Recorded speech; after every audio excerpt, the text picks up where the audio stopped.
baixinho, por favor, Tiago.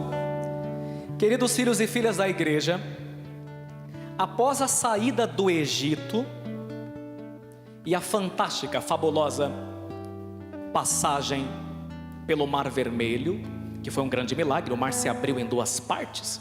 Vamos meditar sobre isso no Sábado Santo, dentro em breve, na Vigília Pascal.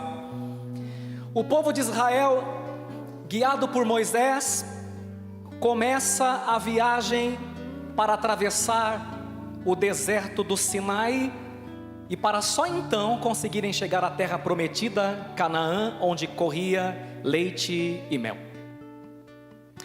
O início dessa viagem foi glorioso.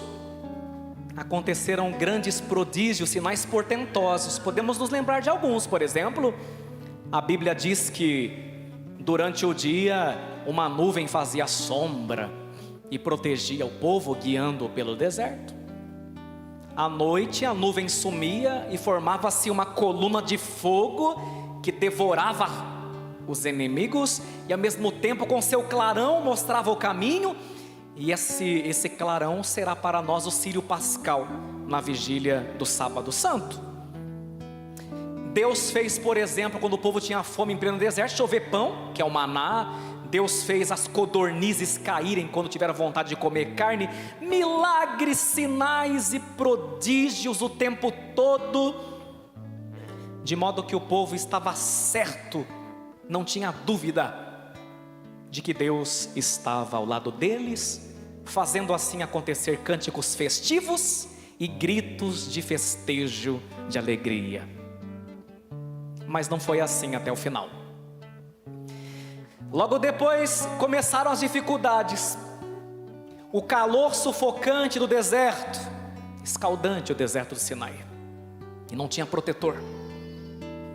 O cansaço, as pernas trêmulas, as serpentes abrasadoras das quais nos fala o livro de Êxodo, a fome, a escassez de comida e sobretudo a sede. Sabemos que o ser humano fica dias sem comida, mas não passa muito tempo sem água. Quando os israelitas percebem que não há mais nada, e que agora não tem sequer água, e portanto, logicamente falando, a morte está na próxima esquina, eles estão prestes a morrer, com medo de morrer, o povo de Deus começa a duvidar de Deus, bem como da sua fidelidade às suas promessas, e começam a pensar o seguinte, que a serpente falou para Adão e Eva, logo lá no primeiro domingo da quaresma: será que Deus quer mesmo o vosso bem? E o povo começou a pensar: será que Deus nos tirou do Egito e nos trouxe para esse deserto como um plano malévolo para nos matar?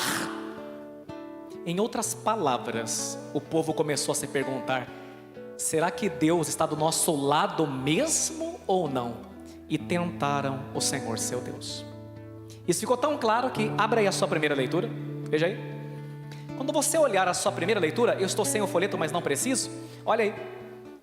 Na última linha, o povo faz uma pergunta para Deus. Vocês podem ler para mim em voz alta, por favor, qualquer pergunta? Qual que é? Isso, pode ser um pouquinho menos tímido, né? Com menos, mais sem vergonha. Olha lá, como que é a pergunta? O Senhor está no meio de nós ou não? O Senhor está no meio de nós ou não? Esta dúvida e essa provocação ficam explícitas, portanto, nessa última linha da primeira leitura.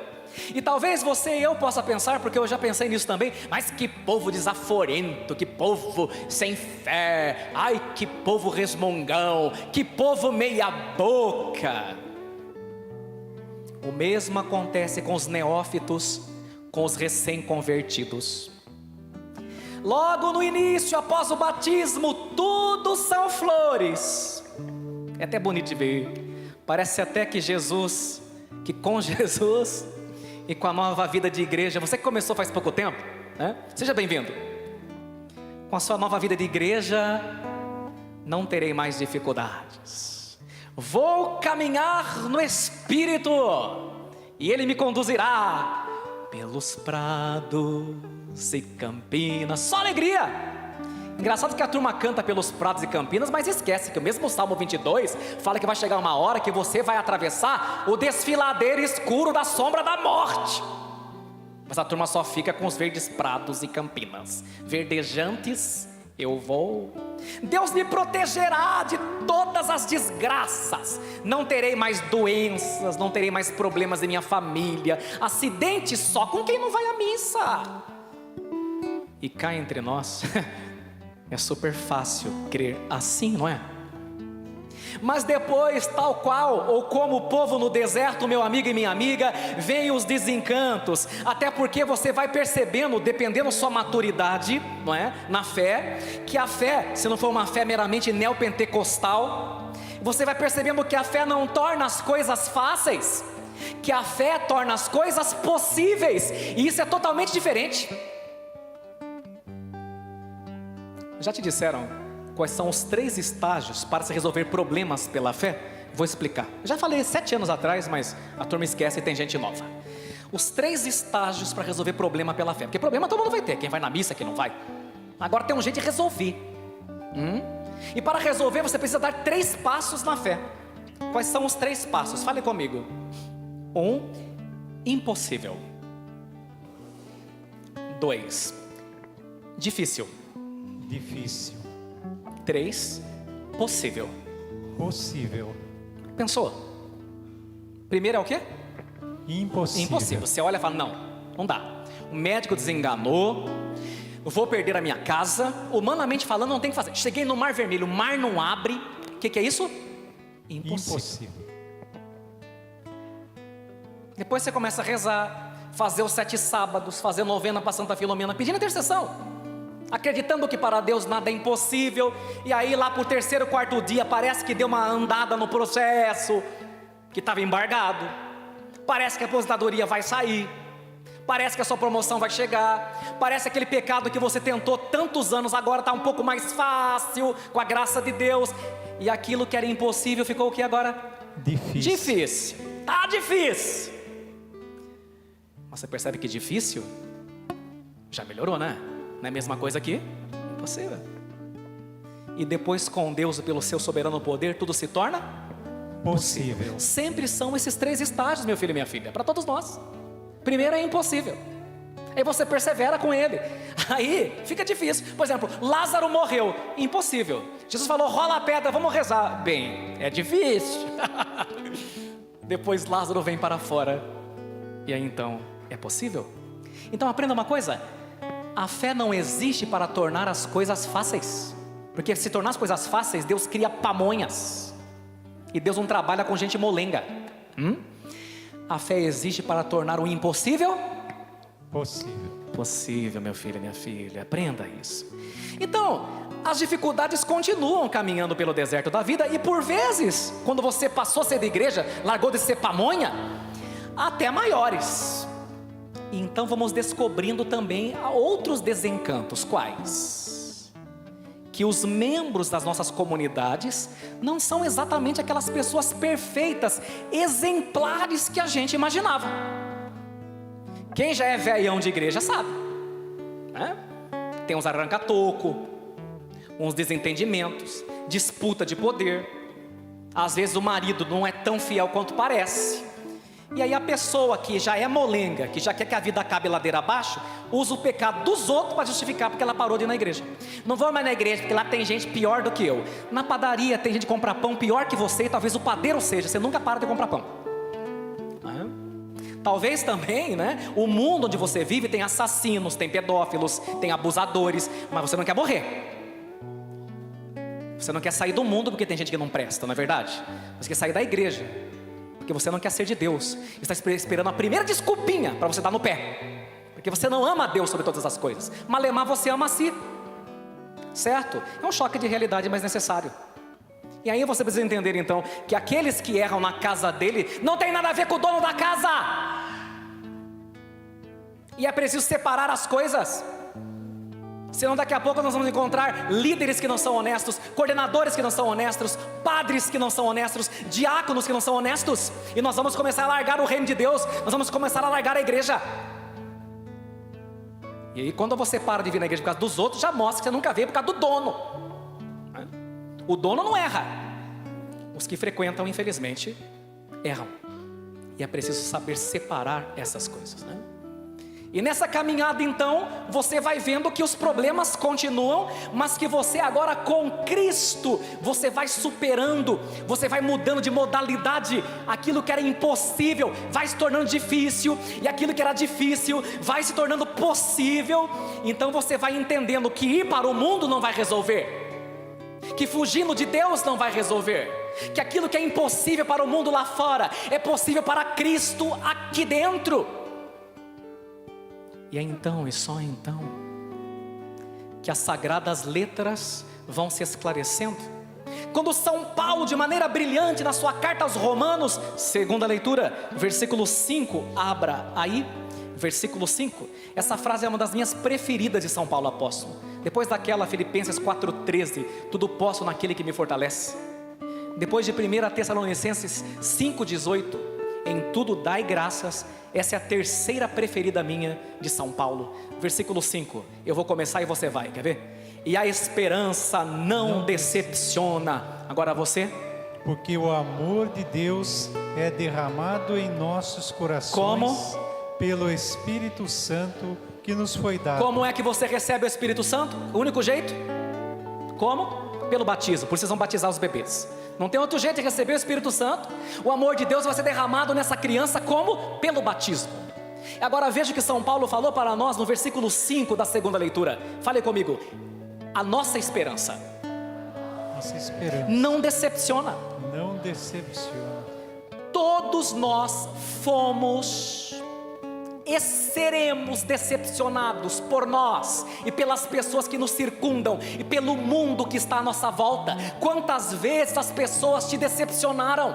Quantas vezes alguma coisa que você tanto queria comprar te decepcionou porque não era aquilo que você queria? Mas São Paulo está dizendo que há um jeito de não se decepcionar, e esse único jeito de não se decepcionar, de ser saciado, de não ser frustrado e nem frustrada, é sendo de Cristo.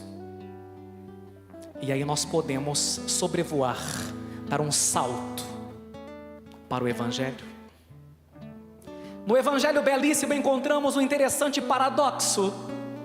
Os discípulos foram à cidade vizinha para buscar ou comprar alimento material. E vemos uma mulher que vai ao poço no maior calor do dia para buscar uma água material. Mas Jesus está falando o tempo todo, e principalmente no final, quando diz: eu tenho um alimento misterioso, secreto, que vocês não conhecem. Jesus está falando de uma comida que é espiritual, e de uma água que também não é material, que eles não conheciam. E assim a água do poço aqui é símbolo de todas as satisfações, de todos os prazeres que os homens e mulheres procuram nesse mundo avidamente, na esperança de encontrar nesses prazeres a tão sonhada felicidade. Mas no fim sempre acabam ficando com um vazio maior do que antes, e junto do vazio uma desilusão e um amargor, não na boca, mas um amargor na alma. Não é isso que acontece a todo pecador? Se você for honesto, se parar de ser mentiroso, se você quiser parar de ser mentiroso e responder essa pergunta com honestidade, não é o que acontece a todo pecador? As bebedeiras, a vida corrupta, o adultério, o roubo, satisfizeram de verdade o coração de alguém que já passou por essa terra? Cite-me um. Seja honesto. Olhe para os seus amigos que largam de Cristo, que largam a mão de Jesus e cuja vida se resume a churrasco, bebedeira, adultério, bagunça. Olhem nos olhos deles e me digam se eles são felizes de verdade, porque eles mentem para si mesmos. O dia em que uma dessas coisas resolver a sede da alma que alguém tem, você vem aqui me provar, porque daí então eu estarei convencido. Porque todas essas coisas juntas podem provocar prazer, mas não a felicidade final, e assim continuam a repeti-las. justamente porque não encontra nelas a alegria que procuram. E assim o cara não para de beber, não para de pegar mulher, a mulher não para de se deitar com homens, não para de ir em festas, não para de ir em shows. Por quê? Porque não tem nenhum que resolva. Enquanto continuar se contentando com água de poço. É muito interessante porque Jesus pede para a mulher água de poço, mas Jesus em nenhum momento fala que vai dar para ela água de poço. Ele fala que vai dar para ela água de fonte. E qual é a diferença? Água de poço é parada, água de fonte jorra.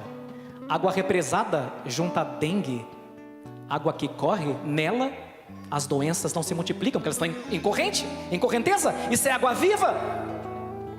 Jesus está provocando santamente para o bem dela, aquela mulher, dizendo: olha, eu não vou te dar água de poço, eu vou criar dentro do teu peito, do teu coração, uma fonte.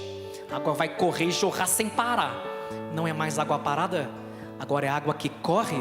E quando você tiver água que corre, você não precisa mais voltar nesse poço todo dia para matar a sua sede, porque sua sede será saciada de uma vez por todas. O prazer e a felicidade são duas coisas distintas, e um pode existir sem o outro. Por isso tem muita gente que tem prazer na vida, mas não tem felicidade. E eu sei que pode chocar quem ainda não fez 40 anos, porque é novinho demais. Tem gente que não tem prazer, mas tem felicidade, porque descobriu o sentido da vida. O prazer físico corporal não está atrelado necessariamente à felicidade, porque se prazer desse felicidade, os bordéis teriam as pessoas mais felizes do mundo, e não é isso que se vê. A mulher fala uma coisa interessante. Ela diz assim para Jesus: você disse que vai me dar água viva, mas o poço é fundo e nem balde o Senhor tem. O poço é fundo e nem balde o Senhor tem. Esse detalhe é muito importante. Por quê? Explico. O poço de Jacó existe desde o Antigo Testamento. Na série The Chosen, vocês assistem, quem assiste pode ver isso. E existe até hoje, em pleno 2023, dando água fresquinha até hoje. Esse poço tem 32 metros de profundidade. É fundo, 32 metros. Mas o poço fundo, na verdade, não era aquele. Quando a mulher fala assim: o poço é fundo e nem sequer um balde o Senhor tem, vai me dar como essa água? Ela está dizendo o seguinte, sem perceber: o abismo que eu trago dentro de mim é mais fundo que esse poço. Será que o Senhor pode dar conta? Que ninguém deu até hoje. O Senhor consegue? O vazio que eu trago dentro de mim é mais fundo que esse poço. Será que o Senhor consegue? Nem mesmo o amor de 6 homens conseguiu preencher o meu vazio. Por isso Jesus pergunta, né? A gente não entende isso, né? Vai chamar seu marido, de propósito.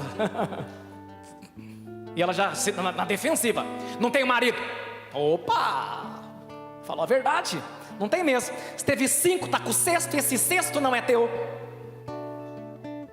E aqui tem um outro detalhe, né? Uma pena que não dá tempo de tratar tudo, mas vamos lá. O que dá eu vou falar.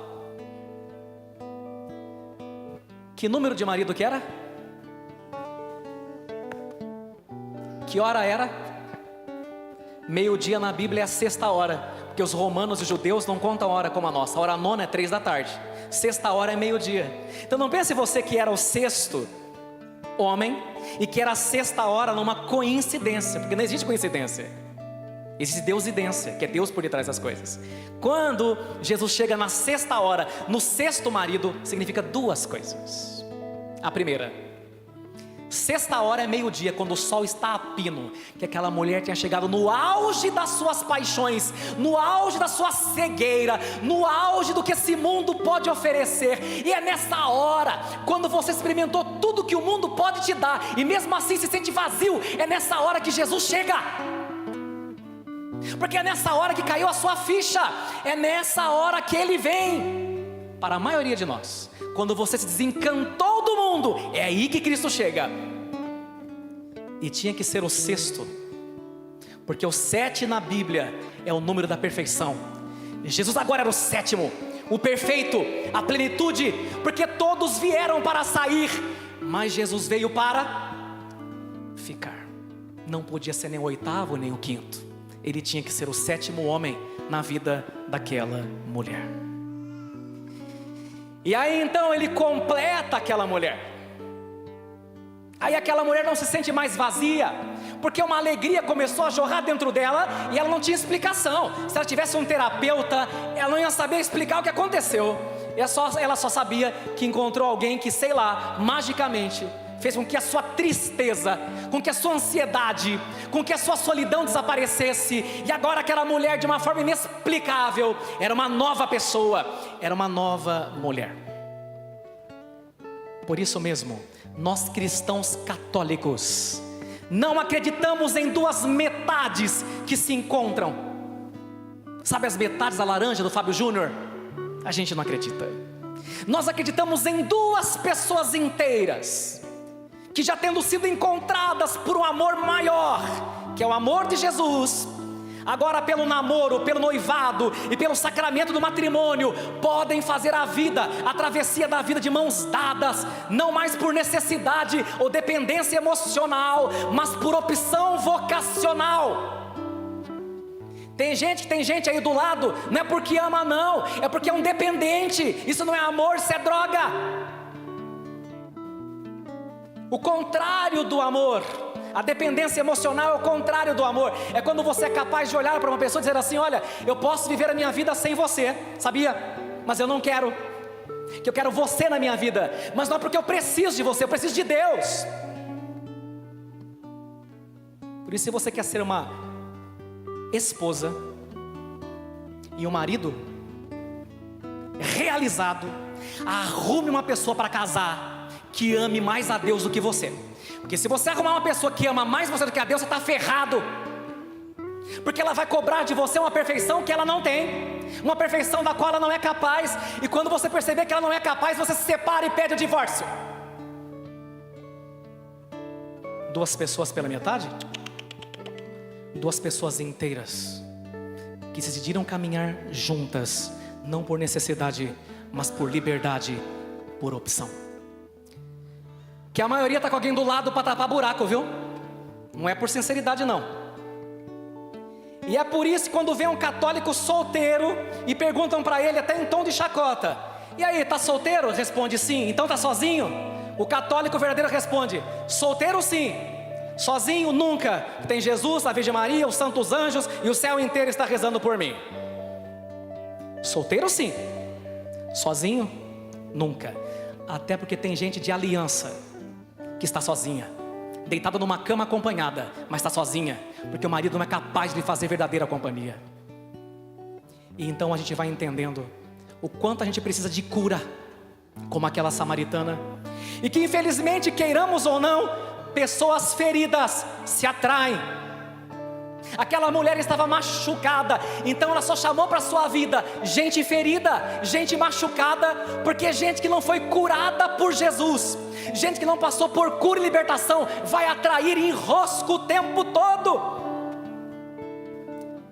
A gente vai ficando patologicamente atraído por aquele perfil de pessoa, pasmem os senhores, que alimenta as nossas feridas não tratadas. Muitos senhores que namoraram até hoje sabem do que eu estou falando. Você não tratou suas feridas na igreja com Jesus, o que você atrai para você? Gente que aprofunda suas feridas não tratadas, e ao invés de te curar, te adoece ainda mais. Quer que eu seja mais claro? Vou ser mais. Vou colocar aqui os perfis de mulher para namorar. Atenção, homens. Perfis. Não precisa nem entrar no Tinder, tá? Primeiro, a mulher controladora. A mulher controladora gruda num homem submisso e totalmente dependente. Ela vai atrair, porque ela se sente insegura, então ela tem que se sentir no controle. Quando ela não se sente no controle, ela pira. Então o que ela busca nos seus relacionamentos? Um homem que não queira uma mulher, um homem que esteja procurando a sua mãe. Ela que vai marcar consulta para ele, ela que vai matricular ele na faculdade, ela que vai colocar os horários de remédio que ele toma, porque ele não quer uma mulher, quer uma mãe, ele quer uma substituta para a mãe dele. Ele não está preparado para ser marido, e então ele precisa de alguém, de uma mulher que se responsabilize por suas ações. Ele ainda é Peter Pan em Tomorrowland, na terra do nunca. A mulher com baixa autoestima, sem autonomia emocional, ela sempre vai se grudar em relações abusivas, delegando suas responsabilidades. Agora ao contrário, né? Na primeira, o homem delega a responsabilidade para a mulher, nessa não. A mulher delega a responsabilidade de ser respeitada, de ser cuidada, de ser amada para o homem. Ninguém me amou, meu pai não me amou, você que vai ter que resolver esse BO. Isso não dá certo por muito tempo, porque ele é um ser humano, ele não é seu pai. Conhece a mulher salvadora? Conheço um monte. Ai, depois se casar ele muda. Eu conto ou vocês contam? Mulher salvadora gruda em homens problemáticos. Adora uma maconha. É bonito beber hoje, encher a cara. Ela acha lindo hoje, amanhã não aceita. Acha engraçado isso. A pessoa se casa, vem pedir oração de cura e libertação para mim, que sou padre, pro marido que bebe. Mas durante todo o namoro eu vi no Instagram os dois bebendo. Ué, tem uma coisa errada nisso, né? Ele já bebia. O casamento não mudou. Essa verdade é difícil para muitos aguentarem, mas aceita que dói menos. Então a mulher salvadora gruda em homens problemáticos. Ela acha que vai transformar meninos em homens. Ai, Alice, se a mãe dele não conseguiu, você vai. Não é? Aí tem a mulher que traz a ferida da rejeição em toda a sua infância. Se ela não for curada por Jesus antes, o que ela faz? Ela busca parceiros inconscientemente que a rejeitem, ou que sejam indisponíveis, isso é, que não a queiram, para ela reviver os traumas da sua infância. E aí ela vai percebendo só na terapia, né, que não é um adulto que está fazendo as escolhas, mas é a criança ferida dentro dela que está buscando fazer as escolhas, buscando suprir desesperadamente as necessidades que não foram atendidas quando ele ou ela eram crianças. Tomem cuidado, eu estou avisando desde já. Se você não entrar num processo de cura com Jesus, de autoconhecimento pela palavra, de iluminação pelos sacramentos, a chance de você errar será grande demais. Santo Agostinho diz: não deve ser ignorado que a mulher tenha deixado o seu cântaro. O que é cântaro? Jarro. Ela estava tão preocupada com o balde, que é claro que ela ia dar o jarro. Se ela não queria emprestar o balde, ela iria dar o jarro? Não. Depois que ela encontrou Jesus, o que ela fez com o balde, com o jarro? Esqueceu. Tudo aquilo que era importante para ela agora não é mais, porque Jesus muda as nossas prioridades quando Ele entra em nossa vida, quando Ele entra em nossa história. E veja que bonito, o Santo Agostinho vai dizer: não podemos ignorar o fato da mulher ter deixado o seu jarro, porque o jarro aqui representa o afeto das coisas mundanas. Portanto, quando essa mulher creu em Jesus Cristo, ela resolveu renunciar às fantasias desse mundo, e abandonando o seu cântaro, o seu jarro, ela mostrou que naquele dia, naquele momento, no meio-dia, à sexta hora, ela abandonava as paixões falsas e enganadoras desta vida. Vamos terminar. Vocês se lembram na primeira leitura ainda, não precisa olhar? Quando o povo estava com sede no deserto, Deus fez um teste de fé, porque Deus não ia deixar o povo morrer de sede. Deus só queria saber se eles confiavam nele na fase ruim, porque acreditar na fase boa é a coisa mais fácil do mundo, não é verdade? É na hora da desilusão que Deus vai ver se você tem fé ou não, não quando tudo está indo bem. Então Deus simplesmente faz ter água onde não tem, certo? Deus manda Moisés pegar o quê? O que Moisés pega? Uma vara. E manda bater no quê? Na pedra. E quando bate na pedra sai o quê? Água. E resolveu ou não? Sim. Você se lembra da cruz? Quando a humanidade toda morria de sede, no deserto escaldante desta vida, Deus permitiu que o soldado batesse com a vara no verdadeiro rochedo desse deserto. Porque todos nós estamos no deserto. Todo mundo está morrendo de sede. Todo mundo precisa de um sentido para viver, e o sentido é Ele. E nesse deserto nós só temos um rochedo. Por isso no Salmo 94 nós rezamos: é Ele o rochedo que nos salva. E é tão bonito porque no original não se fala que o soldado feriu o peito de Jesus. Não se diz isso. No original está escrito assim: deixou-se abrir o lado. E quando o soldado bateu com a vara, com a lança, no peito de Jesus que está aqui, veja, você pode ver que está aberto. O que saiu? Sangue e água. Sangue e água. Que significam aqui o batismo e a Eucaristia, os sacramentos da igreja, para que no deserto dessa vida você não morra de sede, mas a sua vida faça sentido. É Ele o rochedo que nos salva. Não vai dar para caminhar no seu casamento. Estou sendo honesto. Não vai dar para caminhar no seu namoro. Não vai dar para caminhar na sua vida, se no deserto da vida você não beber da água que sai desse rochedo que nos salva, que é Jesus. Você só vai trocar de casas. Você só vai mudar de trabalho. Você só vai mudar de emprego. Você só vai mudar de ciclos de amizade, quem sabe até de mulher, mas não vai resolver, porque a água desse poço, desse mundo, não mata a nossa sede. Somente a fonte de água viva, que sai do lado aberto de Cristo, do peito aberto de Jesus. O futuro da mulher falou mais forte que o seu passado, né?